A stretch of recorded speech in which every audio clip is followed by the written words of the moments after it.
नमस्कार, day to day news Bharat देख रहे हैं आप। मैं हूं आपके साथ पूनम। हमारा चैनल आपसे ये वादा करता है कि हम निष्पक्ष तरीके से पत्रकारिता करेंगे। हमारा कोई भी पत्रकार किसी से भी कोई उपहार या फिर विज्ञापन को स्वीकार नहीं करेगा। समाज के दबे कुचले लोगों की हम आवाज बनेंगे। डे टू डे न्यूज आपसे ये वादा करता है कि हम लोकतंत्र के चौथे स्तंभ को मजबूत करने का काम करेंगे और किसी भी ऐसे व्यक्ति की कोई खबर नहीं चलाएंगे जो कि लोगों को ठगने का काम करते हैं। और अब हम बात कर लेते हैं पड़ोसी देश नेपाल की, जहां पर नई सरकार के गठन के बाद हालातों में अब सुधार होता हुआ नजर आ रहा है।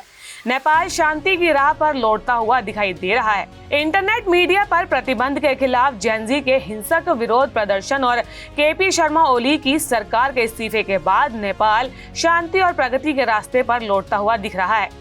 सुशीला कार्की के नेतृत्व वाली अंतरिम सरकार में शामिल किए गए मंत्रियों ने पदभार भी संभाल लिया है। मंत्रियों के चयन में अनुभव को वरीयता दी गई है। राष्ट्रपति रामचंद्र पौडेल ने सोमवार को तीनों मंत्रियों को शपथ दिलाई। मानवाधिकार वकील और राजधानी काठमांडू के मेयर के सलाहकार रह चुके ओम प्रकाश आर्याल नेपाल के गृह मंत्री बने हैं। उन्हें विधि, न्याय एवं संसदीय कार्य मंत्रालय की जिम्मेदारी दी गई है। पूर्व वित्त सचिव रामेश्वर खनाल को वित्त मंत्री बनाया गया है। बिजली प्राधिकरण के पूर्व सीईओ कुलमान घिसिंग को ऊर्जा, जल संसाधन और सिंचाई, परिवहन और शहरी विकास मंत्रालय की जिम्मेदारी दी गई है। घिसिंग ने देश में लोड शेडिंग की समस्या से निपटने में एक अहम भूमिका भी निभाई थी। शपथ ग्रहण समारोह राष्ट्रपति कार्यालय शीतल निवास में एक तंबू में आयोजित किया गया, क्योंकि हाल ही में हुए हिंसक विरोध प्रदर्शन के दौरान शीतल निवास जो है वो क्षतिग्रस्त हो गया था। जेनजी के आंदोलन के बाद कार्की ने रविवार को प्रधानमंत्री का पदभार संभाला और नेपाल की वो पहली महिला प्रधानमंत्री भी है। जेनजी प्रदर्शनकारियों की मौत पर नेपाल में बुधवार को शोक मनाया जाएगा। गृह मंत्री ओम प्रकाश आर्याल ने कहा कि देश भर में सार्वजनिक कार्यालय बंद रहेंगे और राष्ट्रीय ध्वज आधा झुका रहेगा। जेनजी प्रदर्शनकारी पिछले सप्ताह हिंसक सरकार विरोधी आंदोलन के दौरान मारे गए थे।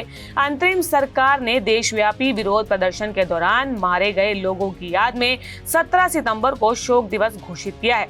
जेनजी समूह के प्रदर्शन के दौरान 59 प्रदर्शनकारी, 10 कैदी और 3 पुलिसकर्मी मारे गए। सरकार ने विरोध प्रदर्शन के दौरान मारे गए लोगों के परिवारों को मुआवजे के रूप में 15 लाख नेपाली रुपए देने की घोषणा की है। गृह मंत्री ने कहा कि प्रत्येक शोक संतप्त परिवार को मुआवजे के रूप में 10 लाख नेपाली रुपए और अन्य खर्चों के लिए 5 लाख नेपाली रुपए दिए जाएंगे। नेपाल में आंदोलन में जेनजी ने वीडियो गेमर्स के बीच में लोकप्रिय इंटरनेट मीडिया एप्लीकेशंस का बहुत ज्यादा इस्तेमाल किया। तत्कालीन सरकार को घुटने टेकने पर मजबूर कर दिया। हामी नेपाल के संस्थापक सुदान गुरंग ने बड़े पैमाने पर प्रदर्शन को संगठित करने के लिए डिस्कॉर्ड मैसेजिंग ऐप और इंस्टाग्राम का इस्तेमाल किया। कार्की जो है भ्रष्टाचार के खिलाफ अपने सख्त रुख के लिए जानी जाती हैं। रविवार को गुरंग और उनकी टीम जो है प्रमुख कैबिनेट पदों पर निर्णय लेने के लिए बैठक की। गुरंग और उनकी टीम ने कैबिनेट पद नहीं लेने का संकल्प लिया है, लेकिन वे भविष्य में निर्णय लेने की प्रक्रिया का हिस्सा जरूर बनना चाहते हैं। बहरहाल, नेपाल को लेकर दिखाई गई इस खबर पर आपका क्या विचार है, हमें कमेंट कर जरूर बताएं। और ऐसी ही कुछ अन्य खबरों के बारे में जानने के लिए day to day news Bharat को लाइक, शेयर और सब्सक्राइब करना बिल्कुल भी ना भूलें। नमस्कार।